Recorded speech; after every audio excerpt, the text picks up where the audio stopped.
Cara, eu ia te perguntar sobre os estudos ainda um pouquinho, que você falou que, pô, pegava alguns artigos traduzidos ali, alguma coisa. Sempre foi uma coisa que você curtiu estudar, curtiu sentar para ler essas coisas, para tentar aplicar, ou foi uma coisa que foi com o tempo, você foi aprendendo que era prazeroso, ou que nunca foi prazeroso, não sei. O que você... Cara, eu nunca gostei de estudar nada que não fosse pôquer. Pôquer foi a primeira coisa que eu realmente gostei de Tamo estudar. junto. E, cara, tem uma coisa muito legal que eu até escutando... Vocês conhecem o Eslen Delanogari? Não conheço. Ele é um psicólogo neurocientista, ele faz um material muito legal, cara, vale a pena acompanhar.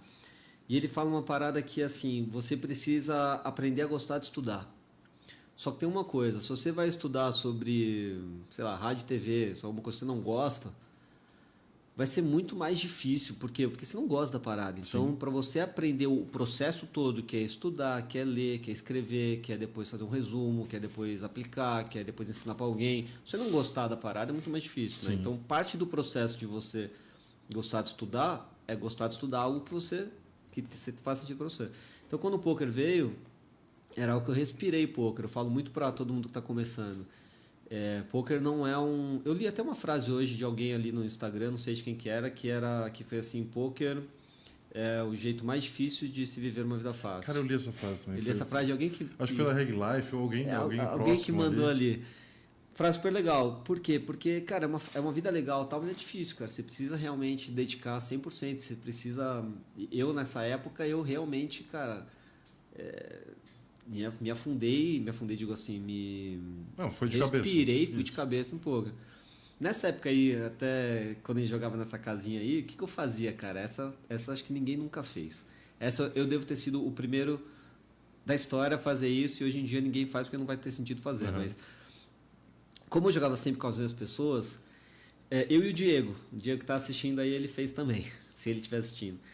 A gente pegava, mais eu, né, mas ele também já fez comigo, a gente pegava umas fichinhas e colocava lá, por exemplo, Zug, Fernando, Kim, tal, eu colocava as fichinhas na mesa, dava as cartas abertas e jogava como se eles tivessem como se fossem eles. E aí, às vezes era para entender como o jogo funcionava, e às vezes eu falava, cara, olha isso, os Kim vai me expulsar da mão, eu vou perder essa mão. Por quê? Porque eu sei que ele vai all-in aqui ó, na pedida, e eu não vou conseguir pagar aqui, ó, com o par do meio. Pô, muito massa. Eu vou ter que largar, eu vou largar, cara. Tenho certeza que eu vou largar. Quando ele der o win aqui e tal, eu vou largar. E aí eu fui entendendo. Só que eu fazia isso, cara. Tipo, eu tinha a minha caixinha ali que tinha as fichas, os decks e tal. Eu fazia isso horas e horas. Então, tipo, depois começou a ficar... Mas fazer uma simulação isso, no ao vivo, basicamente. Exato. Bizarro, cara. Ficava fazendo. Isso foi um jeito que eu comecei a estudar lá atrás. Aí depois lia. O primeiro livro grande que eu li foi o Super System. Básico, depois li o Power Strategy, que foi do Negreano, que foi tipo meio que uma segunda versão aqueles ensinam Small Ball Poker e tal. Sim. Potes pequenos para mãos pequenas, potes grandes para mãos grandes. Isso, exatamente. E aí acho que eu era muito dos livros, né? Outro livro que acho que, deixa eu lembrar quem foi que me indicou, cara, que é um dos... Cara, eu preciso lembrar quem foi. Não sei se foi o Pive. Acho que não foi o Pive. Cara, não lembro se na época foi o Goff. Alguém me falou que foi o No Limit Hold'em. O Applications. Foi o No Limit Hold'em do... Ai, cara. Eu não lembro de quem que é o Application. Eu li o livro já, mas eu não lembro de quem que é agora. Fernando. Joanda. Tá, vai me voltar aqui. Não é do Janda. Eu acho que é. Pesquisa aqui. Eu acho que pode ser do Janda. Acho que é dele. E aí acho que foi o melhor livro que eu li ali e tal. Então eu ia muito nisso, né? Nos livros. Não tive... Não tinha mais nenhum muito lugar para procurar tal. Não tinha muitos times na época.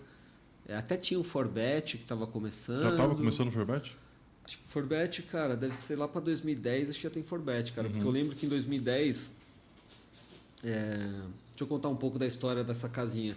Comecei todo dia nessa casinha, cara, e aí estudando desse jeitão e ganhando. E aí um dia eu grudei no dono da casa, porque ele chegava todo dia, quando tava todo mundo jogando lá, ele falava assim, ó, a casa abria 11 horas, meio-dia, sei lá, e já tinha uma turminha lá. Aí ele fazia uma piadinha todo dia, aquelas piadinhas de tiozão. Aham. Pessoal, se o poker estiver atrapalhando o trabalho de vocês, não pensem duas vezes. Larguem o trabalho. Todo dia era a mesma piada. Aí um dia eu grudei nele e falei, cara, bom é pra você que o trabalho é o poker, né, tal. Aí ele falou, quer vir trabalhar comigo? Vem, tem espaço aí.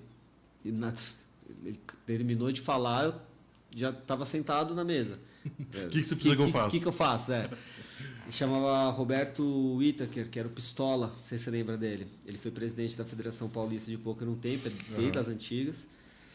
Acho que é antes de mim, porque eu não lembro. Ele é bem das antigas mesmo. E aí ele falou, cara, tem essa lista, liga pros parceiros Forma e o jogo. forma o jogo. Cara, era um sonho para mim. Porque eu tinha uma lista de estrelas. Imagina assim você ter uma lista, agora eu posso falar agora a lista de estrelas, vai ter vários amigos meus dessa época aí que estavam nessa lista. Na lista de estrelas eu ligava para eles e falava, pessoal, eu vou falar diferente, uma lista de jogadores. Perfeito. Que eu ligava para eles e falava, o jogo vai ter o jogo aqui e tal, chega tal hora. E aí ele me dava um salarinho lá e eu jogava com os caras. Cara, você montava o jogo pra você jogar? Montava o jogo pra eu jogar. Caralho, que fantástico, cara. Que sonho, né? Porra. E eu abria a casa e fechava a casa essa época. Essa época, assim, o lado financeiro foi muito legal, porque eu jogava baratinho, só que, putz, pra mim era dinheiro pra caramba. Eu tinha uma defesa, que era o meu salário na casa.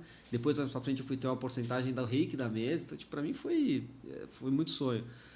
Então, eu tinha o emprego dos sonhos, cara. Eu trabalhava com o que eu queria literalmente, eu montava o jogo para mim mesmo, eu jogava, eu fechava a casa, eu sempre gostei de pessoas, de receber as pessoas e tal. E aquilo foi indo, aí eu... Teve algum hack que você tirou da lista que você falava, pô, esse cara vai ganhar de mim, Não, esse cara talvez seja muito bom, não? nunca tive isso, cara. Que bom, que bom. Eu nunca tive isso. Eu nunca tive... Tem duas coisas que eu acho que eu... É meu orgulho, mas assim que eu gosto que aconteceram comigo. A primeira é, eu sempre joguei jogos caros das casas de São Paulo e eu nunca fui barrado. Isso eu acho legal, porque tinha muito regular amigo meu que jogava sempre era barrado porque ganhava demais. Hoje em dia não existe mais isso, né? Mas hoje em dia é mais tranquilo. Antigamente existia isso. E eu nunca fui. Por quê? Porque eu sempre fui muito de conversar com o cara, devolver um capilé. Eu sempre tive esse jogo de cintura. Social, né? Social, né? Tinha amigo meu que ia de fone, óculos escuros, capuz, cara jogando, vez, matava. Quando eu tava começando nesse período, teve uma vez que eu falei, até com os meninos que também eram regulares do clube, que a gente falou, cara, a gente tem que entreter esses caras. O cara tem que querer estar aqui, não só pelo jogo, mas ele tem que ser bem tratado com todo mundo. Então... Tem regulares que não conseguem pensar isso ou não chegaram nesse ponto mas, cara, eu acho muito importante você tratar o recreativo muito bem, principalmente. Tem gente que não tem esse tato, saca? É um tato que social é ele que tá mesmo. fazendo o jogo acontecer, ele que tá fazendo a possibilidade de você ser um profissional, né? Exato. E às vezes nem é por mal, cara. Às vezes é tipo uma defesa, talvez. Não é da pessoa, é uma... limitação, agora é uma limitação mesmo. Eu tenho várias limitações. Todo mundo tem. Todo mundo tem, então, tipo, às vezes era uma limitação. Então, tipo, isso nunca aconteceu comigo e eu sempre chamava a turma, então eu tinha esse emprego dos sonhos. Aí em 2009, a gente sai do Aimoema, eu trabalhava junto com o Rogério, com o Pistola, né? A gente sai do Aimoema e vai pro H2, na época. O H2 já existia, vocês entram já existia, junto? A gente entrou lá para formar uma mesa, um jogo, aí o Pistola veio e falou, mesma coisa, liga pra turma, forma, senta, joga. Só que aqui você não tem mais... Antes, lá eu era caixa, inclusive. Eu abria e fechava tudo, literalmente. Tinha um moço no caixa, mas eu conferia, eu tava lá, tal, era tipo a operação da parada. Mas aí, e quando eu venho pro H2, eu não tinha essa responsabilidade. Então, literalmente, era só ligar, formar, disparar e-mail, sabe? A parte meio de marketing, assim, e jogar. E aí foi o meu primeiro contato com o H2.